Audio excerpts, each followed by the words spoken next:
ప్రియమైన సహోదరీ సహోదరులకు ప్రభు పేరిట వందనాలు. మీకు మీ కుటుంబానికి నూతన సంవత్సర శుభాకాంక్షలు. ఎంతోమంది మంచి మనసుతో ఈ దీన పరిచర్యను బలపరుస్తున్నారు. అందుకు మీకు నిండు కృతజ్ఞతలు. ఈరోజు యేసుక్రీస్తు యొద్ద నుండి మీకు బంగారు మాట, దేవుని వాగ్దానము. యెషయా గ్రంథము 1వ అధ్యాయము 19వ వచనము. మీరు సమ్మతించి నా మాట వినిన ఎడల మీరు భూమి యొక్క మంచి పదార్థములను అనుభవింతురు. ఆమేన్. మీరు మీ కుటుంబము ఈ నూతన సంవత్సరంలో, ఈ 2021వ సంవత్సరంలో దేవుడిచ్చేటువంటి నూతనమైన మంచి పదార్థములన్నిటినీ అనుభవించుదురుగాక. ఆమేన్. బాగుంది. మంచి పదార్థాలు కావాలి. నీవు, నీ కుటుంబము, నీ బిడ్డలు అందరూ కూడా మంచి పదార్థములను అనుభవించాలి. యెషయా గ్రంథంలో ఉజ్జియా, యోనాతాను, ఆహాజు, హిజ్కియా, యూదా రాజుల దినములలో యూదాను గూర్చిన, యెరూషలేమును గూర్చిన ఒక దర్శనము కలిగింది. ఆమోజు కుమారుడైన యెషయాకు ఈ దర్శనము కలిగింది. దేవుడు ఈ ఆశీర్వాదపు మాటలు పలికే ముందు ఏం పలికాడో తెలుసా? అదే యెషయా గ్రంథము, అదే అధ్యాయము 2వ వచనము నుండి మీకు వీలుంటే చూడండి. యెహోవా మాటలాడుచున్నాడు. ఆకాశమా ఆలకించుము, భూమి చెవియొగ్గుము. నేను పిల్లలను పెంచి గొప్పవారినిగా చేసితిని. పిల్లలను పెంచి గొప్పవారినిగా చేసితిని. వారు నా మీద తిరుగుబడి ఉన్నారు. ఎద్దు తన కామాందు నెరుగును, గాడిద తన సొంతవాని దొడ్డి తెలుసుకొనును. ఇశ్రాయేలునకు తెలివి లేదు, నా జనులు యోచింపరు. పాపిష్టి జనమా, దోషభరితమైన ప్రజలారా, దుష్ట సంతానమా, చెరుపు చేయు పిల్లలారా, మీకు శ్రమ. వారు యెహోవాను విసర్జించి ఉన్నారు. ఇశ్రాయేలు యొక్క పరిశుద్ధ దేవుణ్ణి దూషింతురు. ఆయనను విడిచి తొలగి ఉన్నారు. నిత్యము తిరుగుబాటు చేయుచు మీరేలా ఇంకనూ కొట్టబడుదురు. ప్రతివాడు నడినెత్తి వ్యాధి కలిగి ఉన్నాడు. ప్రతి వాని గుండె బలహీనమై ఉన్నది. అరికాలు మొదలుకొని తల వరకు స్వస్థత కొంచెమైనను లేదు. ఎక్కడ చూచినా గాయాలు, దెబ్బలు, పచ్చిపుండ్లు. అవి పిండబడలేదు, కట్టబడలేదు, తైలముతో మెత్తన చెయ్యబడలేదు. మీ దేశము పాడైపోయెను, మీ పట్టణములు అగ్నిచేత కాలిపోయెను. మీ ఎదుటనే అన్యులు మీ భూమిని తినివేయుచున్నారు. అన్యులకు తటస్థించు నాశనము వలె అది పాడైపోయెను. ద్రాక్ష తోటలోని గుడిసెవలెను, దోసపాదులలోని పాకవలెను, ముట్టడి వేయబడిన పట్టణము వలెను సియోను కుమార్తె విడవబడి ఉన్నది. సైన్యములకు అధిపతియగు యెహోవా, కొద్దిపాటి శేషము మనకు నిలుపని ఎడల మనము సొదొమ వలె ఉందుము, గొమొరాతో సమానముగా ఉందుము. సొదొమ న్యాయాధిపతులారా, యెహోవా మాట ఆలకించుడి. గొమొర్రా జనులారా, మన దేవుని ఉపదేశమునకు చెవియొగ్గుడి. యెహోవా మాట సెలవిచ్చినదేమనగా, విస్తారమైన మీ బలులు నాకేలా, దహన బలులకు పొట్టేళ్లను, బాగుగా మేపిన దూడల క్రొవ్వును నాకు వెక్కసమాయెను. కోడెల రక్తమందైనను, గొర్రెపిల్లల రక్తమందైనను, మేకపోతుల రక్తమందైనను నాకిష్టము లేదు. నా సన్నిధిని కనబడవలెనని మీరు వచ్చుచున్నారే, నా ఆవరణమును తొక్కుటకు మిమ్మును రమ్మన్నవాడు ఎవడు?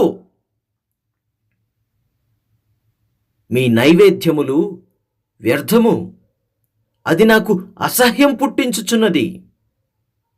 ధూపార్తము దాని ఇకను తేకుడి.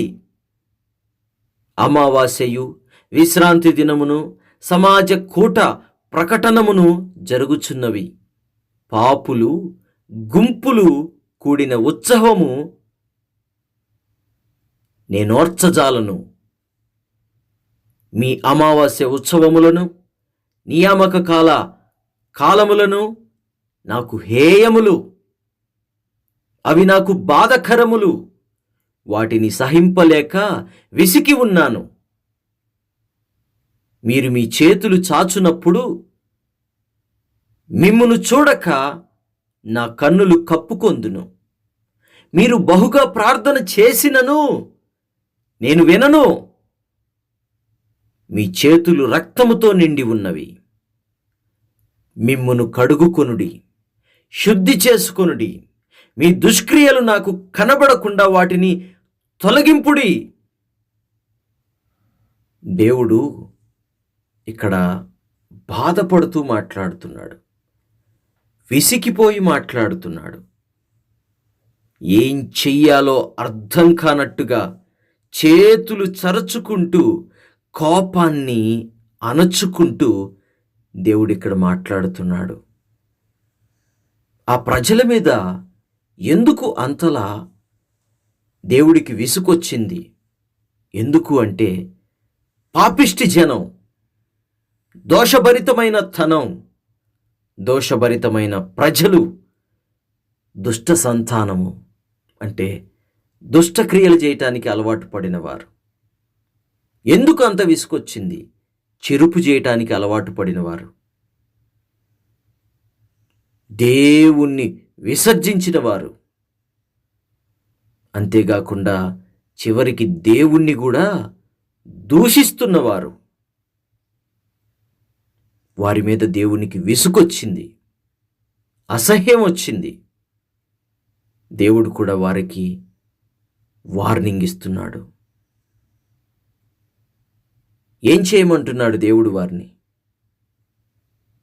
కీడు చేయుట మానుడి, మేలు చేయ నేర్చుకునుడి.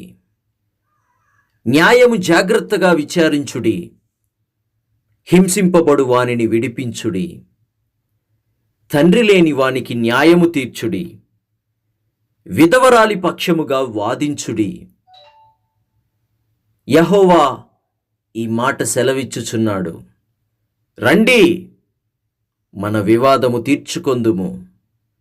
మీ పాపములు రక్తము వలె ఎర్రనివైనను అవి హిమము వలె తెల్లబడును.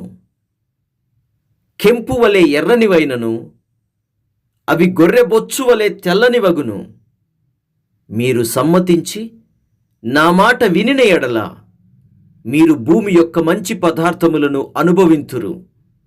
సమ్మతింపక తిరుగుబాటు చేసిన ఎడల మీరు ఖడ్గము పాలగుదురు. ఇదే యెహోవా ఇలాగుననే సెలవిచ్చియున్నాడు. వింటున్న సహోదరి సహోదరులారా, కీడు చేయటం మానుకోండి.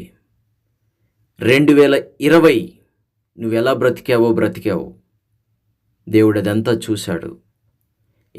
ఎంత కీడు చేశావో దేవుడు చూశాడు.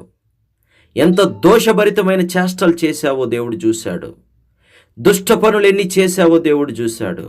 ఎన్ని చెరుపుకొండి చేష్టలు చేశావో దేవుడు చూశాడు. అందుకనే నీకన్ని శ్రమలు కూడా వచ్చాయి. ఎంతగా దేవుణ్ణి విసర్జించావో కూడా దేవుడు చూశాడు.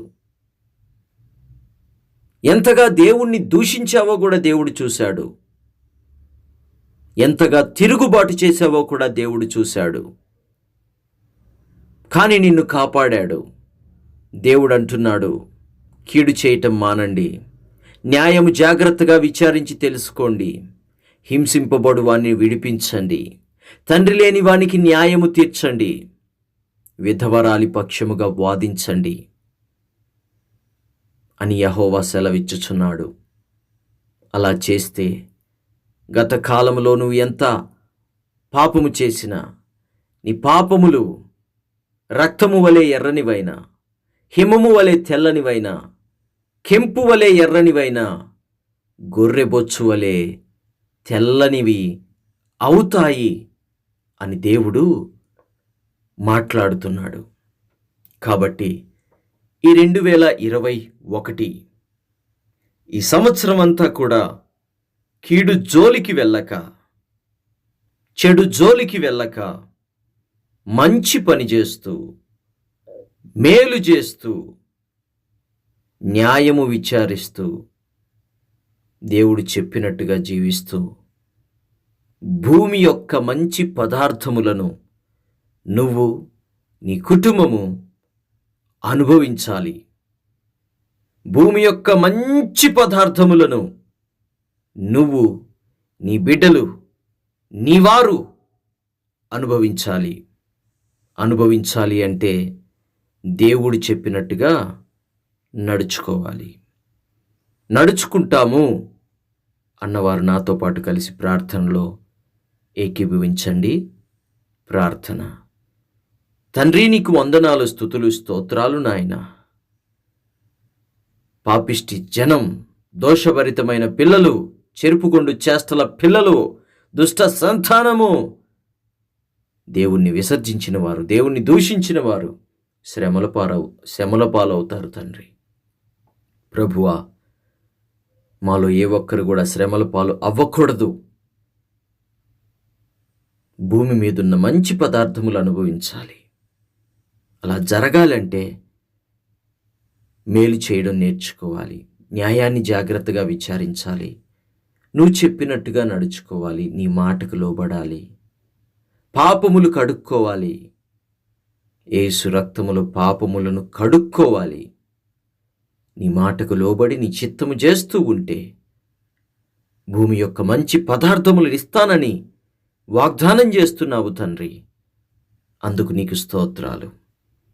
ప్రతిదినము ఈ వాగ్దానం వింటూ బలపడుతున్న ప్రతి బిడ్డని, వారి కుటుంబాన్ని ఆశీర్వదించి దీవించు నాయన. ప్రత్యేకించి ఈ దీన పరిచర్యను ప్రేమిస్తూ, ఈ పరిచర్య కొరకు ప్రార్థన చేస్తూ, ఈ పరిచర్యకు సహకారులుగా ఉంటున్న ప్రతి బిడ్డని, వారి కుటుంబాన్ని శ్రేష్టమైన దీవెనలతో, ఆశీర్వాదములతో నింపండి నాయన.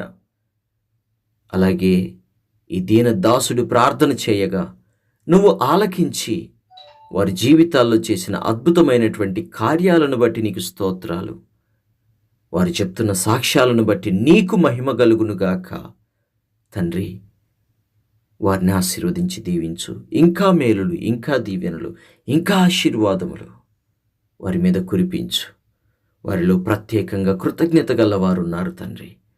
వారిని ఆశీర్వదించి దీవించుమని, నీ కృపా, దయ, కనికరం ఈ సంవత్సరం అంతా మా మీద నిలిచి ఉంచుమని, నిలబెట్టుమని, నీ మేళ్లతో, దీవెనలతో, ఆశీర్వాదములతో మమ్మల్ని పోషించి ఆశీర్వదించి దీవించుమని యేసుక్రీస్తు శ్రేష్టమైన నామంలో ప్రార్థిస్తున్నాము తండ్రి. ఆమేన్. తండ్రి, కుమార, పరిశుద్ధాత్మ త్రియేక దేవుని ప్రేమ, దీవెన సదాకాలం తోడై ఉండి చక్కగా నడిపించునుగాక. ఆమేన్.